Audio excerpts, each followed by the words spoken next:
제가 이제 언제부터 창세기 설교를 했는지 한번 찾아보니까 2016년 7월부터 제가 시작을 했습니다. 그리고 이제 지금이 6월이니까 거의 2년이 지난 것 같습니다. 아마 7월 달이 될 때쯤 또는 그때쯤 되면 하여튼 이 창세기가 끝날 것 같은데, 그러면 이제 딱 2년이 걸린 겁니다. 제가 이 창세기를 2년 동안 설교하면서 느낀 것은 참 제가 많이 또 스스로 많이 배우고, 네, 한마디로 얘기하면 놀라움입니다. 참 창세기는 정말 위대한 책이다 하는 생각을 가질 수밖에 없습니다. 모든 성경책이 다 그러하지만 이 창세기는 우주의 시작부터 하나님께서 천지를 만드신 그때 일부터 역사하심이 계속되어서 끝나는 것이 이제 무엇으로 끝나는가 하면 하나님이 주시는 소망에 대한 확신으로, 그래서 미래를 내다보는 것으로 끝이 납니다. 오늘 말씀은 이제 야곱이 그가 죽을 때가 다 되어서 이제 자손들에게 유언을 시작하고 이제 축복을 시작하는 그러한 장면입니다. 첫 번째가 요셉에게 축복을 하면서 그 요셉의 두 아들에게 이제 축복을 하는 내용인데, 여러분 혹시 여러분 중에서 유언장을 혹시 기록해 보신 분이 계신지 잘 모르겠습니다. 꼭 유언장이 아니라고 할지라도 내가 죽음을 앞두고 있다면 나는 어떤 말을 할까, 그런 생각을 해보셨는지 잘 모르겠습니다. 아무래도 우리는 그렇죠. 우리 대상은 우리 자손들, 자녀들이 되지 않을까 이렇게 생각을 하는데, 여러분은 어떤 말을 유언장에 남기고 싶거나 또는 말을 하고 싶습니까? 마지막 말들을 남기고 싶습니까? 아마 우리 마음속에 있는 가장 중요한 말을 하지 않을까 이렇게 생각을 하는데, 내가 가장 가치 있게 생각하는 것들, 내가 가장 중요하게 생각되는 것들에 대해서 언급을 할 겁니다. 그렇죠? 모두가 그렇게 생각하리라고 생각하는데, 죽을 때 내가 멋있게 보이려고 무슨 그 명언을 인용을 한다거나 아니면 미사여구를 써서 아름다운 말을 한다거나 그게 무슨 중요하겠습니까? 그런 건 하나도 중요하지 않습니다. 제일 중요한 것은 다 내려놓고 내 마음 깊이 있는 가장 핵심, 내가 정말로 하고 싶었던 것들, 그 중요한 것들에 대해서 언급하는 것이 그게 이제 마지막 하는 말일 겁니다. 저도 이제 선교사였기 때문에 우리 이제 선교 단체에서 선교사로 떠나기 전에 유언장을 기록하게 합니다. 그래서 저도 써본 적이 있는데, 그때는 제가 이제 아이들이 없었습니다. 아이들이 없어서 그때가 이제 2005년이었는데, 그리고 뭐 그때 제가 가진 게 없었습니다. 가진 게 없어서 내가 그때 이제 유언장을 쓰면서 고민이 되는 겁니다. 뭐 가진 게 있어야지 누구한테 준다고 얘기를 할 텐데. 그래서 뭐 아주 사소한 것들도 다 뭐 이렇게 하나씩 생각을 하다가, 그래, 내가 죽으면 그냥 내게 속한 모든 것을 그냥 다 드리면 되겠다. 그냥 누구한테 드릴까 하다가 이제 저랑 제일 가까운 친족이 이제 형님입니다. 저는 아이가 없었으니까 당시에. 그래서 형님한테, 그리고 만약에 형님이 돌아가시면 그 딸 지연이에게 다 주도록 그렇게 내가 쓰면 되겠다. 그리고 이제 그렇게 기록했던 적이 있습니다. 세상에서 이제 최고 부자 중에 한 명을 꼽으라고 하면은 워렌 버핏을 우리가 꼽을 수 있을 텐데, 저 워렌 버핏이 아직 안 죽었습니다. 잘 아시죠? 죽지는 않았는데 저분이 벌써 유언장을 쓰셨습니다. 어디에 이제 그 기록이 있는가 하면 부자로 산다는 것이라는 책이 있는데, 그 책에 보면은 이제 기록을 하고 있습니다. 여러분은 어떻게 생각하십니까? 워렌 버핏은 그 유언장에다가 뭘 썼을까요? 저 사람에게 있어서 가장 중요한 것은 뭘까요? 저분이 재산이 한 80조에서 90조 정도 돈이 있다고 합니다. 그러면은 어떻게 쓸까요? 그래, 내 재산 80조, 90조 되는 돈은 누구는 누구에게 주고 누구에게 또 주고 이런 분배에 관해서 썼을까요? 그런 게 없습니다. 그런 것이 없고, 그 유언장 안에 쓴 내용이 뭔가 하면 그가 가장 중요하게 생각했던 것은 그런 돈이 아니고 저 옆에 있는 회사입니다. 저 회사가 버크셔 해서웨이라는 그 투자 회사인데, 저기 이제 회장으로 있습니다. 버핏이. 그래서 저 회사에 대해서 이제 쓰는데 어떻게 하는가 하면 내가 죽으면 저 회사를 어떻게 운영하라. 5년 동안 자기가 죽어도 5년 동안 정말 잘 굴러갈 수 있도록 마치 버핏이 살아있는 것처럼 느낄 수 있도록 세세하게 자세하게 이렇게 적었습니다. 그리고 이제 5년이 지나면 그 이사들이 계속해서 잘 버핏이 없는 동안에도 잘 이제 회사를 이끌어 갈 수 있도록 그렇게 썼습니다. 여러분은 무엇을 기록에 남기시겠습니까? 버핏은 저런 걸 썼는데 야곱은 그러면 한번 생각해 보십시오. 야곱은 유언에다가 뭘 썼을까요? 사실은 오늘 우리가 앞에 읽은 본문에 들어있습니다. 여러분 잘 기억 안 나시죠? 어떤 말을 읽었는지. 도대체 그가 그 자손들에게 가장 중요하다고 생각했던 것이 무엇인지 오늘 이제 본문을 통해서 살펴보려고 합니다. 먼저 이제 제가 이렇게 보니까 세 가지입니다. 세 가지인데, 먼저 48장 1절과 2절 말씀을 한번 보도록 하겠습니다. 제가 읽어보겠습니다. 이 일 후에 어떤 사람이 요셉에게 말하기를 내 아버지가 병들었다 하므로 그가 곧 두 아들 므낫세와 에브라임과 함께 있으니 이르니 어떤 사람이 야곱에게 말하되 내 아들 요셉이 내게 왔다 하매 이스라엘이 힘을 내어 침상에 앉아 이렇게 얘기하고 있습니다. 말씀하고 있는데 먼저 한번 보십시오. 이 일 후에라는 것이 도대체 무슨 말인가? 우리가 이제 지난 시간에 봤습니다. 이 내용을 살펴봤는데 야곱이 그 나이가 이제 147세가 되었습니다. 그래서 이제 죽을 날이 가까웠다. 이렇게 기록하고 있는데 그때 요셉을 부릅니다. 요셉을 불러서 맹세를 하게 하는데 어떤 맹세를 하게 하냐면은 허벅지 밑에 손을 넣고 네가 맹세해라. 어떤 맹세냐? 내가 죽으면 여기다가 이 애굽 땅에다가 나를 묻지 말고 장사는 가나안 땅에 가서 내 조상이 묻힌 그곳에 나를 묻어다오. 요셉아 너는 그걸 맹세해라 했던 것이 이 내용입니다. 그러니까 거기가 어딘가 하면 아브라함과 이삭이 묻힌 곳 가나안 땅에 있는 막벨라 굴입니다.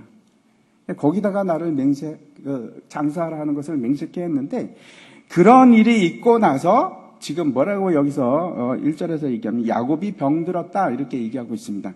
이 병이 들었다는 것은 그가 이제 나이가 들어서 극도로 쇠약해졌다 이런 말입니다. 그 얘기를 이제 누군가로부터 요셉이 듣게 됩니다. 요셉이 그래서 두 아들을 데리고 지금 급하게 야곱을 찾아온 겁니다. 여기서 이제 우리가 발견할 수 있는 것이 하나 있는데 요셉과 야곱은 지금 같이 삽니까? 아니요, 같이 살지 않습니다. 떨어져서 다른 곳에 살고 있는 겁니다. 아마 야곱이 어디 살았을까 생각을 해보면은 그 앞에 47장에 보면 그렇죠. 고센 땅일 가능성이 굉장히 큽니다. 고센 땅에서 살았을 겁니다. 근데 그 고센 땅은 이집트에서 아주 북쪽입니다. 지중해 가까이 있는 곳인데 그러면 요셉은 어디 살았을까요? 잘 모릅니다. 그런데 이제 제가 막 찾아봤습니다. 찾아봐서 당시에 요셉은 애굽의 총리입니다. 이집트의 총리.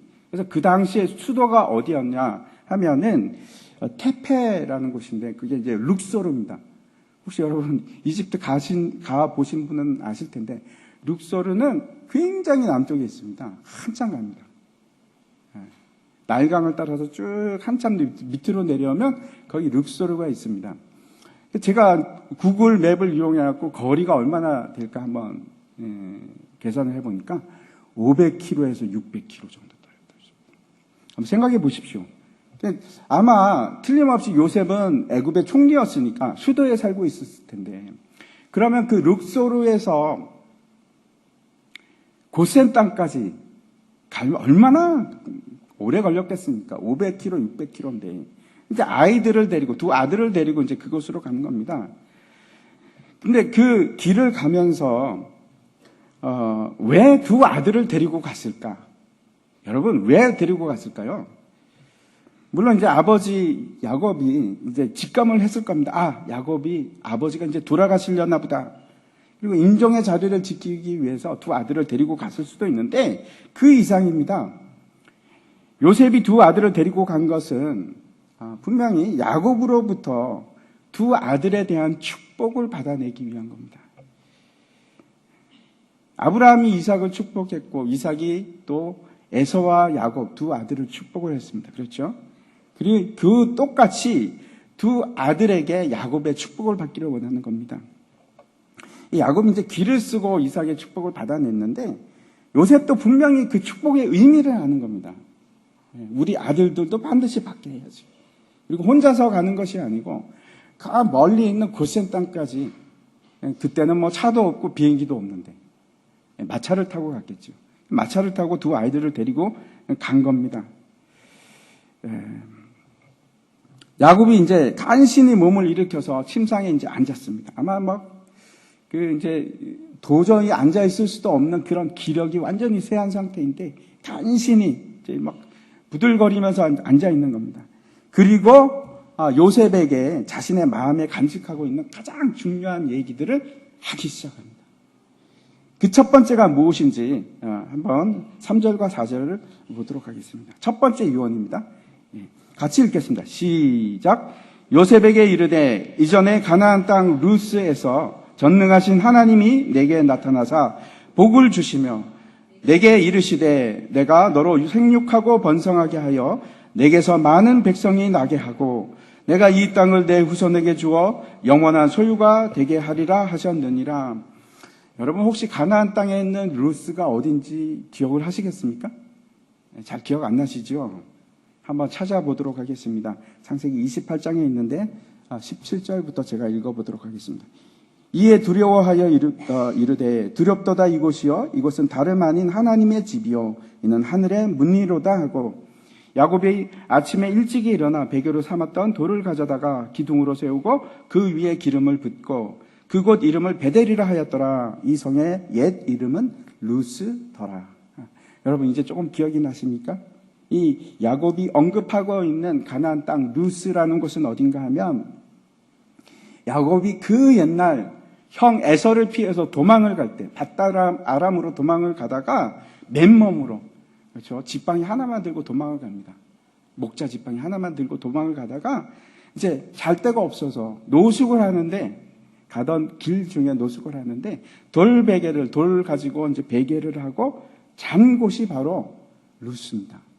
그리고 그 이름은 이제 나중에 베델이라고 하는데, 이곳은 야곱이 일생 동안 평생 잊을 수 없는, 절대 잊을 수 없는 곳입니다. 왜 그런가 하면 거기서 뭘 봤습니까? 자다가 하늘로부터 사닥다리가 내려오고 그 사닥다리 위에 하나님이 계신 겁니다.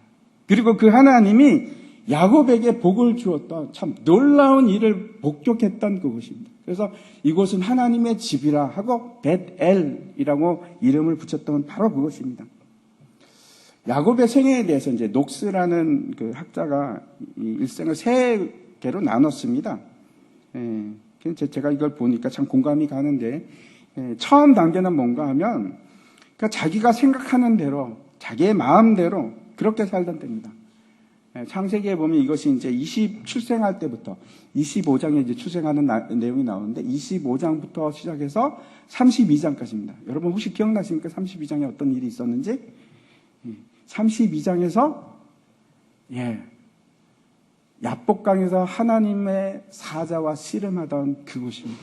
야복강. 그래서 하나님께 무릎을 꿇고 이스라엘이라는 이름을 받았던 곳이 바로 저 32장입니다.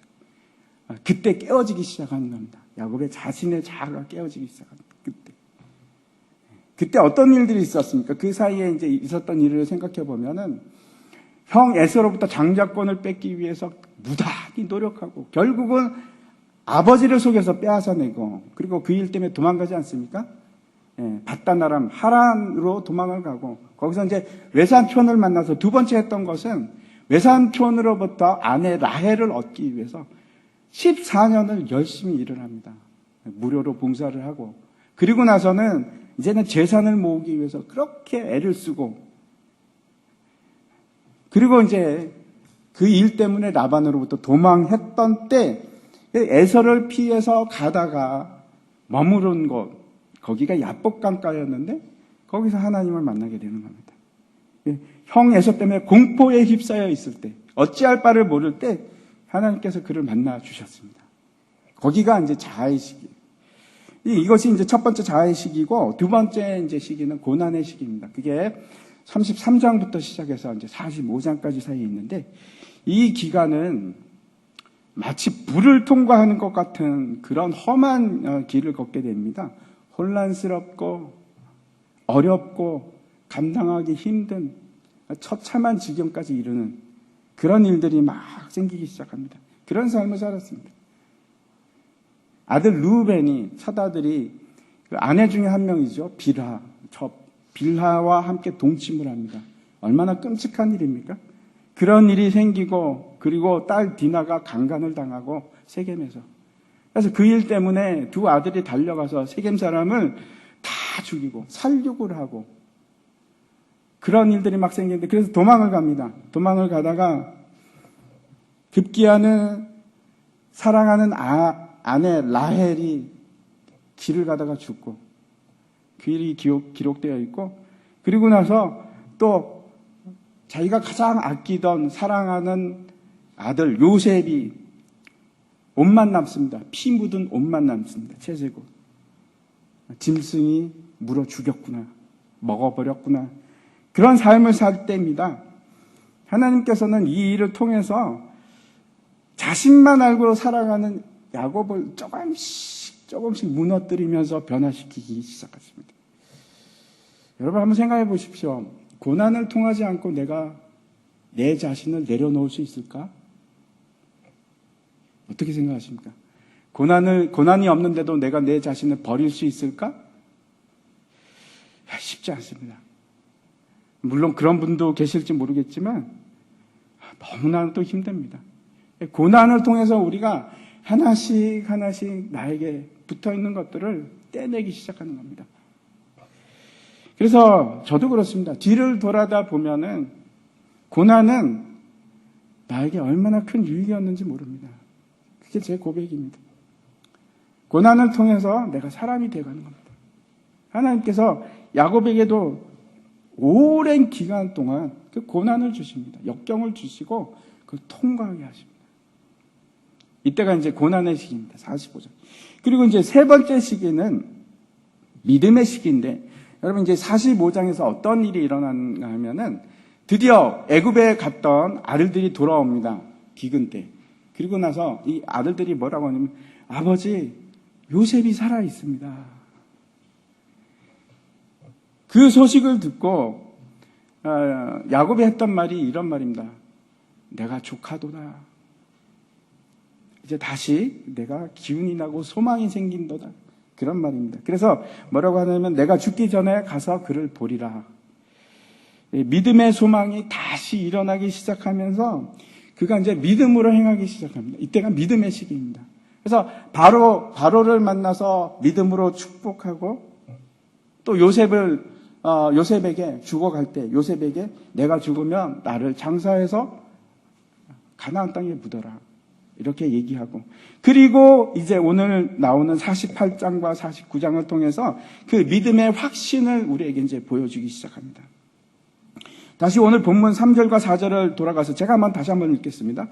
요셉에게 이르되 이전에 가나안 땅 루스에서 전능하신 하나님이 내게 나타나서 복을 주시며 내게 이르시되 내가 너로 생육하고 번성하게 하여 내게서 많은 백성이 나게 하고 내가 이 땅을 내 후손에게 주어 영원한 소유가 되게 하리라 하셨느니라. 이 내용을 보면 우리가 창세기를 통해서 듣고 또 듣고 반복해서 보았던 내용입니다. 하나님께서 이 약속을 아브라함에게 하셨고 이삭에게 하셨고, 또 그 약속을 이삭이 야곱에게 얘기해 줍니다. 그게 이제 28장에 나옵니다. 뿐만 아니고 하나님께서 이 약속의 내용을 두 번 야곱에게 직접 얘기하십니다. 그곳이 어딘지 아십니까?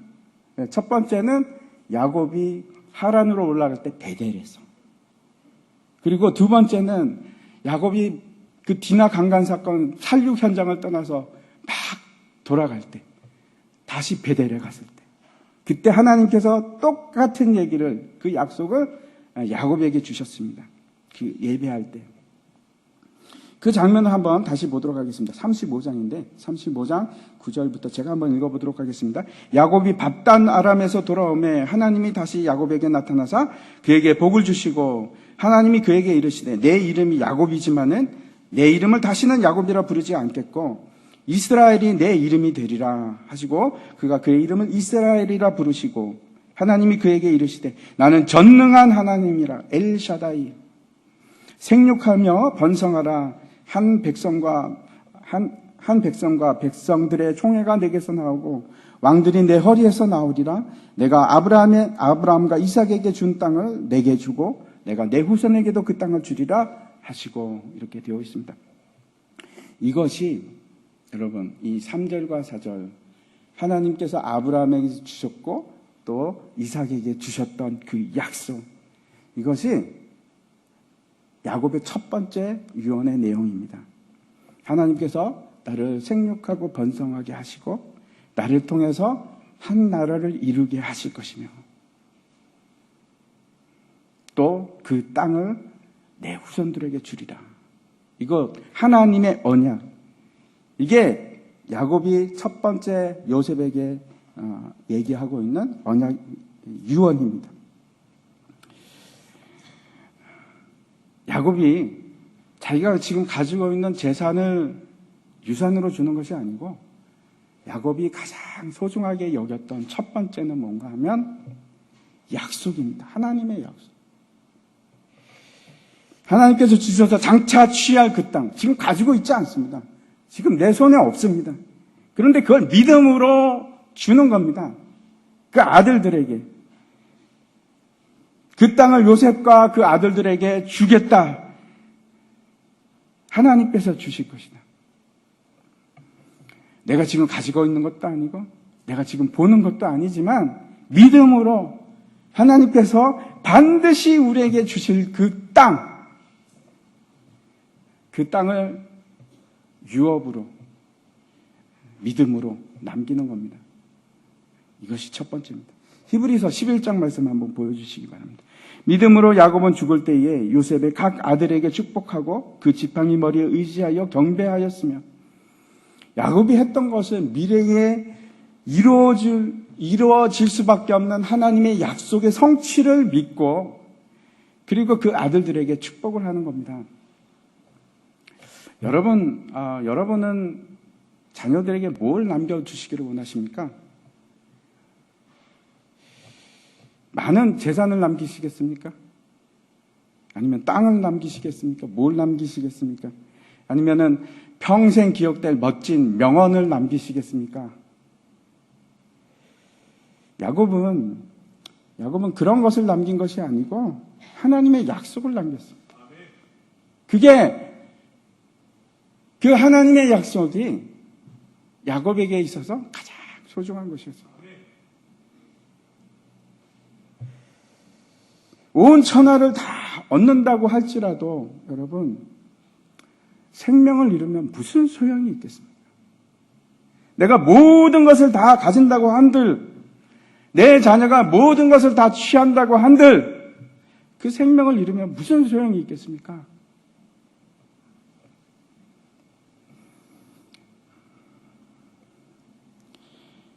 자녀에게 여러분 믿음의 유산을 남기시기 바랍니다. 그보다 더 중요한 거 없습니다. 하나님께서 아브라함과 이삭과 야곱에게 주신 그 땅은 그 약속은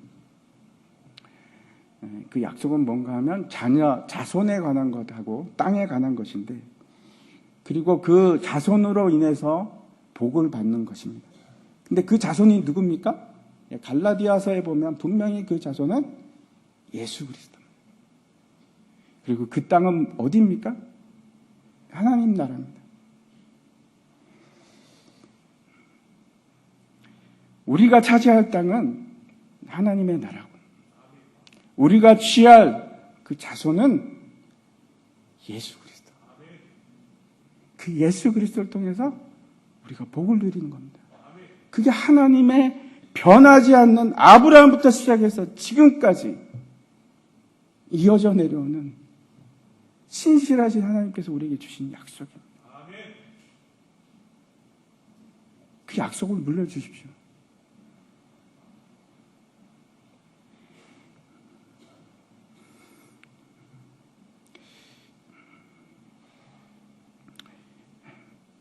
우리가 사는 것, 우리가 생명을 얻는 것은 다른 무언가, 다른 어떤 것을 통해서 생명을 취하는 것이 아니고 이 하나님의 약속을 믿는 믿음으로 취하는 겁니다.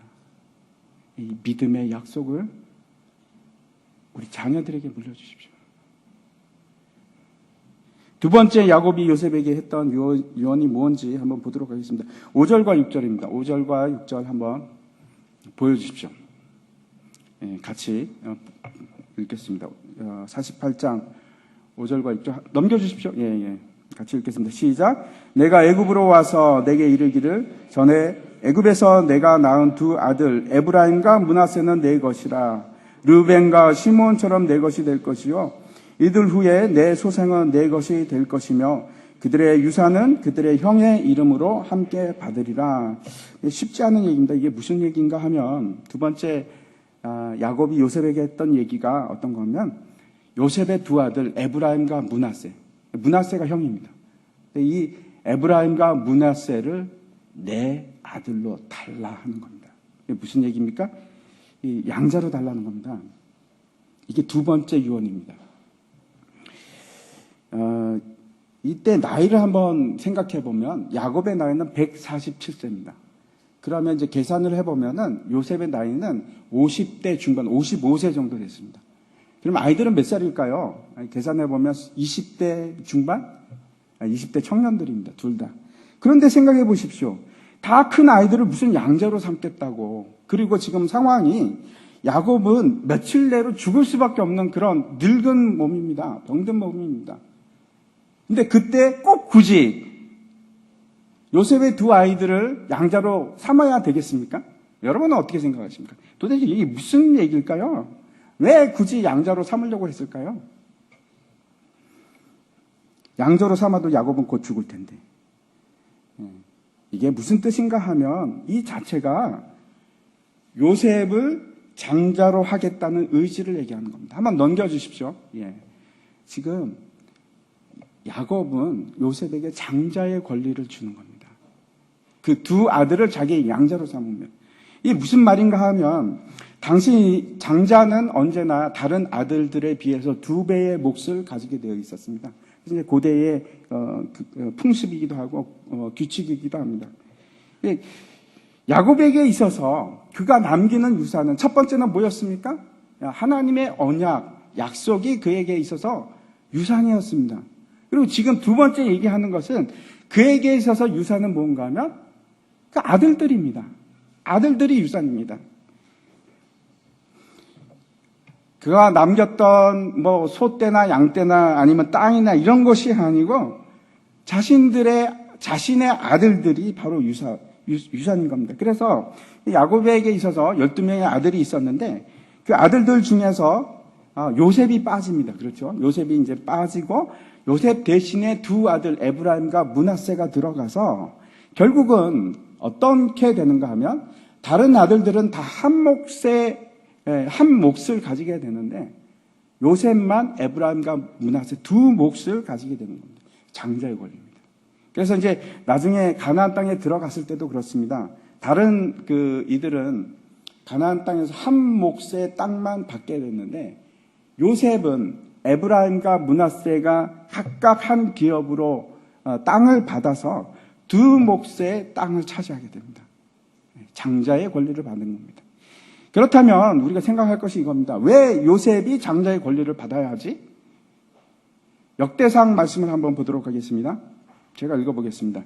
이스라엘의 장자 르벤의 아들들은 이러하니라. 르벤은 장자라도 그의 아버지의 침상을 더럽혔으므로 장자의 명분이 이스라엘의 아들 요셉의 자손에게로 돌아가서 족보에 장자의 명분대로 기록되지 못하였느니라.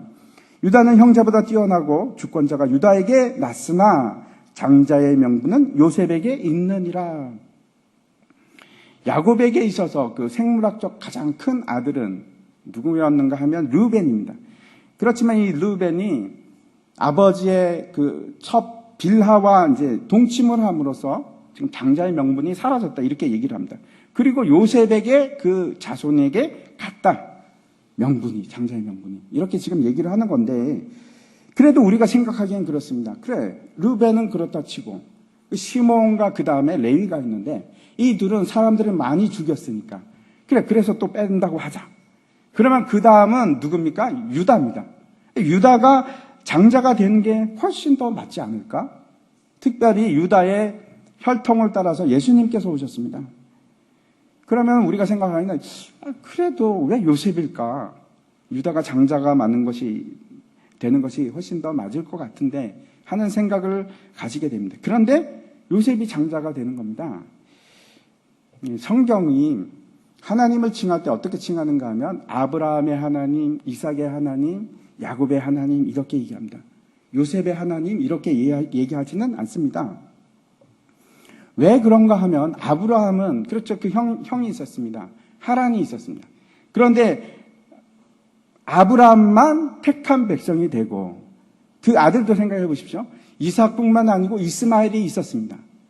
그렇지만 이스마엘은 아니고 이삭이 하나님의 백성이 됩니다. 그래서 이삭의 하나님이 되고 그리고 그 아들 야곱은 이삭에게 있어서도 그 아들 야곱과 에서가 있었지만 둘 중에 에서는 하나님의 백성이 되지 않고 야곱만 하나님의 백성이 됩니다. 그래서 야곱의 하나님입니다. 그런데 야곱부터는 어떻게 되는가 하면 나라 전체가 하나로 됩니다. 나라 전체가. 그 자손 모두가 하나로 여겨지고 이스라엘, 야곱의 이름이 이스라엘인데 이스라엘이라고 불리게 되고 세상 전체에 대해서 이스라엘이 장자권을 가지는 겁니다. 그래서 영적인 장자권은 누구에게 있는가? 야곱 중에 누구가 아니고 이스라엘 전체가 장자권을 가지는 겁니다. 그리고 이때 요셉이 가지는 장자권의 의미는 그러면 도대체 뭔가? 통치권입니다. 생각해 보시기 바랍니다. 지금 애굽에서 요셉이 총리로 있습니다. 그리고 이제 49장에도 나오는데 그 형들이 요셉에게 다 절을 합니다. 누구의 통치를 받는가 하면 요셉에게 통치를 받는 겁니다. 그 꿈이 이루어진 겁니다. 옛날에 꿈꿨던 그 꿈이 이루어졌는데 형들은 모두 요셉에게 머리를 숙이는 자가 되었고 통치권은 누구에게 있느냐? 요셉에게 있습니다. 또 이제 이 통치권이 나중에는 다윗에게로 이어지고 그리고 북이스라엘에서는 여로보암으로 이어지고 그래서 이 장자권은 통치권을 얘기를 하는 겁니다. 통치권은 요셉에 가는 것이 지극히 타당합니다. 맞습니다. 요셉이 아버지 야곱으로부터 이 장자의 권리를 받았는데 뿐만 아니고 그 장자의 권리를 누가 받는가? 히브리서를 한번 보여주시기 바랍니다. 제가 읽어보겠습니다. 12장 22절부터 읽겠습니다. 그러나 너희가 이른 곳은 시온산과 살아계신 하나님의 도성인 하늘의 예루살렘과 천만 천사와 하늘에 기록된 장자들의 모임과 여기 이제 잘 보시기 바랍니다.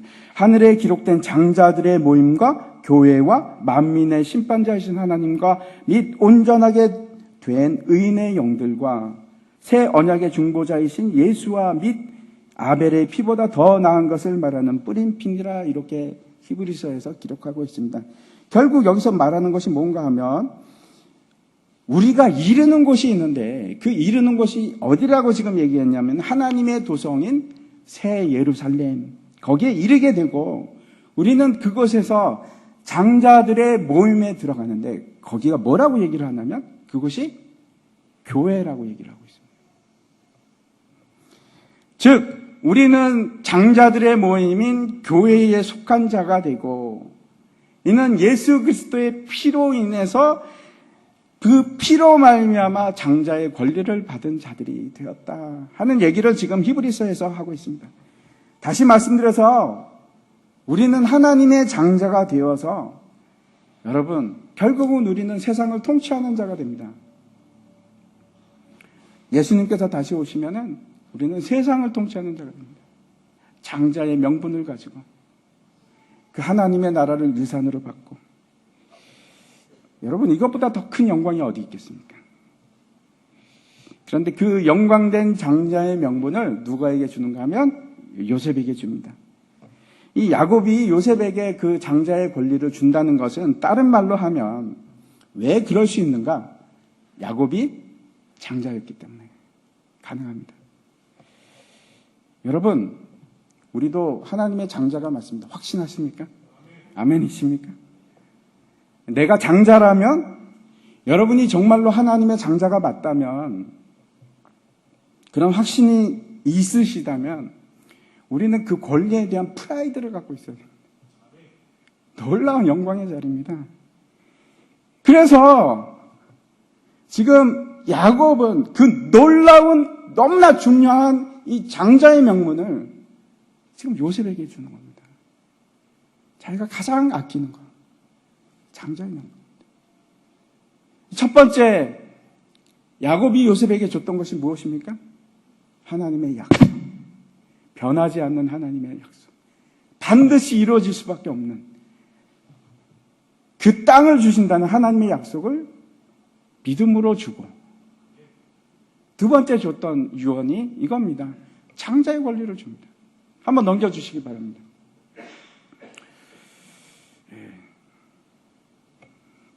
세 번째 야곱이 요셉에게 유언으로 남긴 말이 무엇인지 7절을 통해서 한번 보도록 하겠습니다. 같이 한번 읽을까요? 같이 읽겠습니다. 시작. 내게 대하여는 내가 이전에 밧단에서 올 때에 라헬이 나를 따르는 도중 가나안 땅에서 죽었는데 그곳은 에브랏까지 길이 아직도 먼 곳이라. 내가 거기서 그를 에브랏 길에 장사하였느니라. 에브랏은 곧 베들레헴이라. 야곱이 세 번째 요셉에게 마음에 가장 소중하게 생각했던 것을 유언으로 말하고 있는데, 이것이 이제 세 번째입니다. 요셉에게 들려주기를 원했던 것이 뭔가 하면 라헬에 관한 이야기입니다. 라헬에 관한 이야기. 야곱이 이제 세겜에서 쫓기다시피 나와서 디나가 강간을 당한 후에 시몬과 레위가 그 사람들을 살육한 후에 그곳으로 가는데, 그가 원해서 갔던 것이 아닙니다. 베델로 갔는데, 그 20 몇 년이 흐른 후에 지금 그 일을 생각하면서 베델을 향해서 갔던 것이 아니고, 그러니까 밧단 아람으로 떠날 때, 그때가 이제 20 몇 년 전입니다. 그때의 일을 생각해서 그래서 갔던 것이 아니고 하나님께서 말씀하셨기 때문에 그렇습니다. 한번 보겠습니다. 35장 1절인데 제가 읽겠습니다. 하나님이 야곱에게 이르시되 일어나 베델로 올라가서 거기 거주하여 내가 내 형 에서의 낯을 피하여 도망하던 때에 내게 나타났던 하나님께 거기서 제단을 쌓으라 하신지라. 이게 무슨 말인가 하면 하나님께서 야곱에게 그러신, 야 야곱아 너 왜 지금 이러고 있니? 일어나라. 빨리 일어나라. 네가 옛날 형의 그 시퍼런 사슬 죽이려고 하는 그걸 피해서 갔던 그 베델로 가라. 다시 거기로 올라가.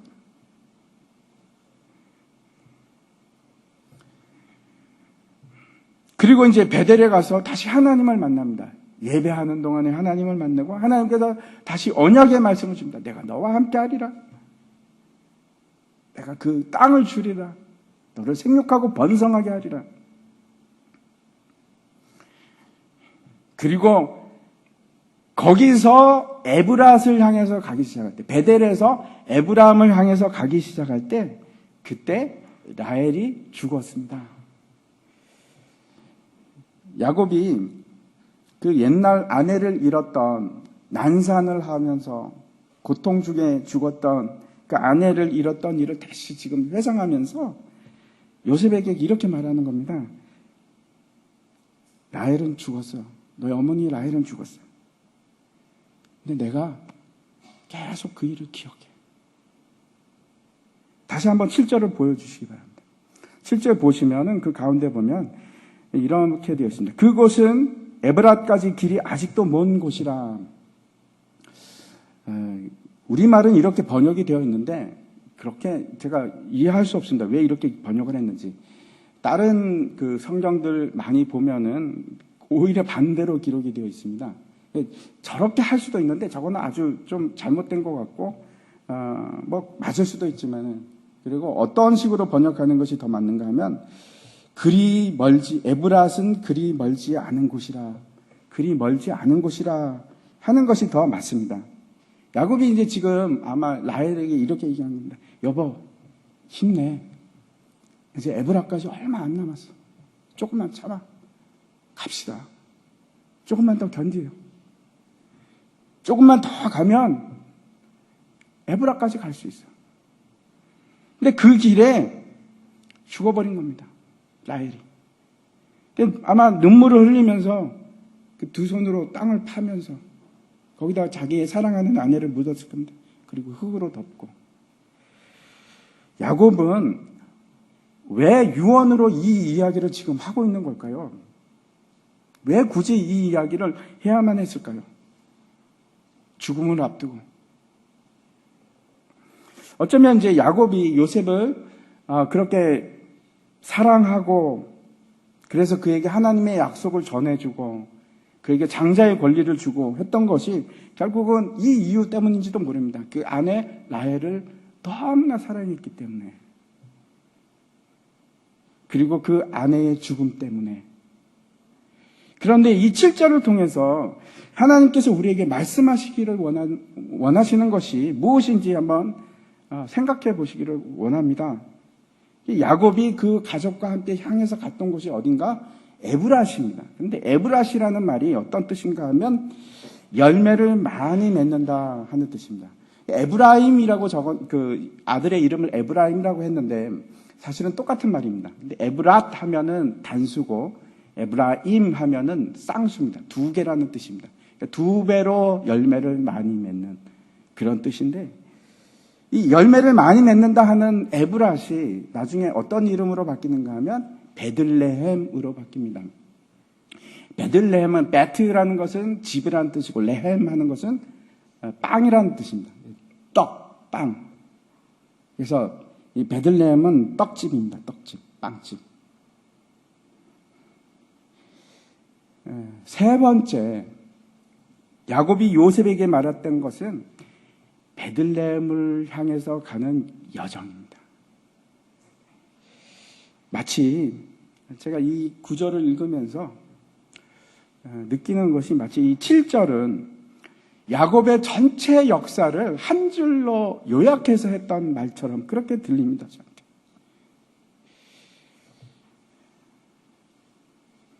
눈물을 흘리면서 아내를 묻으면서 그리고 베들레헴으로 향해서 가고 있었습니다.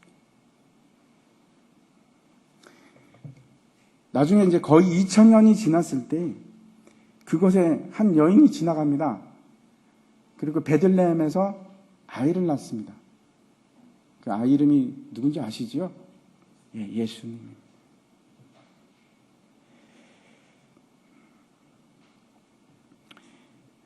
라헬은 그곳까지 가지 못했는데 마리아는 베들레헴에 이르러서 요셉과 함께 아이를 낳습니다. 예수님을 낳습니다. 여러분, 그 베들레헴의 길이 이렇게 힘듭니다. 쉬운 길이 아닙니다. 예수 그리스도를 잉태해서 예수 그리스도를 낳는 것이 그렇게 힘든 일입니다.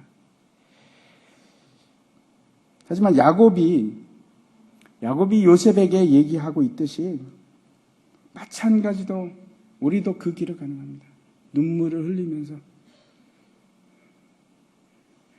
죽음을 묻으면서 그 길을 가는 겁니다. 그리 멀지 않아요. 다 왔어요. 이 말을 하면서.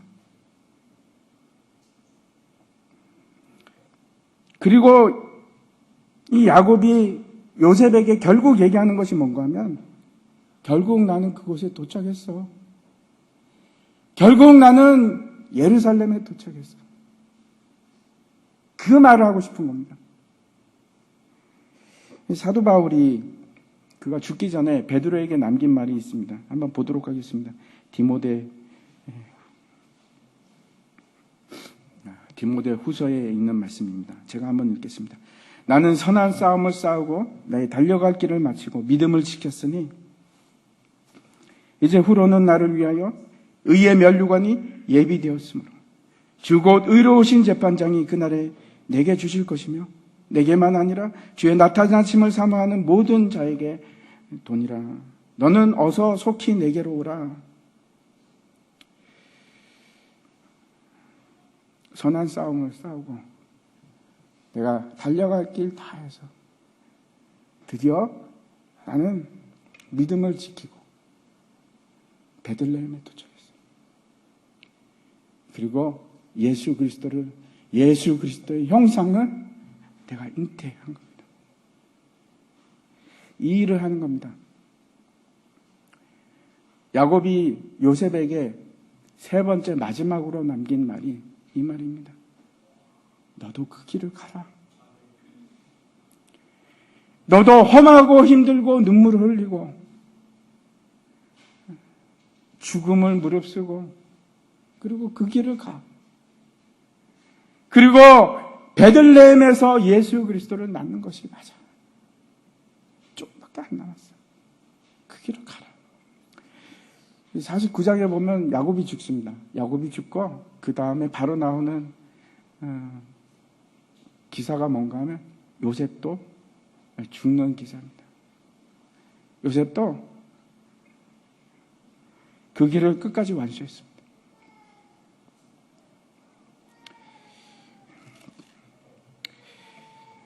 이 세 가지가 야곱이 요셉에게 남긴 유언입니다. 첫 번째, 하나님 약속에 대한 믿음의 유산. 두 번째는 장자의 권리. 영광스러운 장자의 권리를 주기를 원했습니다. 그리고 세 번째, 야곱이 그 요셉과 그 아들들에게 주기를 원했던 것은 예수 그리스도께로 가는 길입니다.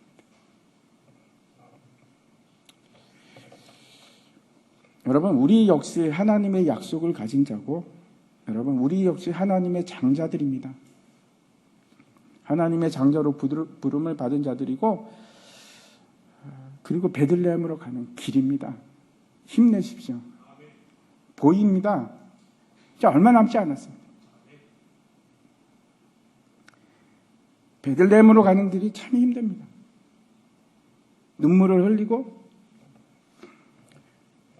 고통을 넘어서 평생을 그렇게 싸우면서 선한 싸움을 싸우면서 가는 길입니다.